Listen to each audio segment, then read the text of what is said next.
बिल्कुल, क्योंकि वो है ही फूल जैसे, तो इसलिए फूल के साथ फूल ही होगा ना। मैम कल की क्या अपडेट है? कल 11 बजे क्या खुशी आने वाली है? Election date, that's it, confirm आएगी? कंफर्म। रिपोर्ट की सनाउल्लाह जो मर्जी कर ले, आप इमरान खान को गिरफ्तार नहीं कर सकते। ASA TV के लिए क्या बोलेंगे लास्ट में? कीप इट अप, और इंशाल्लाह आपसे बात होती रहती है, आप काफ़ी आगे जाएंगी। Thank you ma'am, thank you.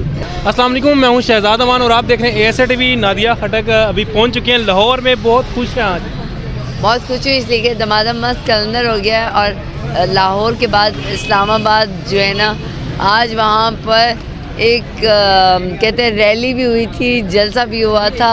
Imran Khan थे और जिस इस्लामाबाद से PDM ने रोकने की कोशिश की थी, आज वहाँ इतने मज़े से, इतने ज़बरदस्त तरीके से इमरान खान गए भी और ज़मानत के साथ वापस आए। मैम आज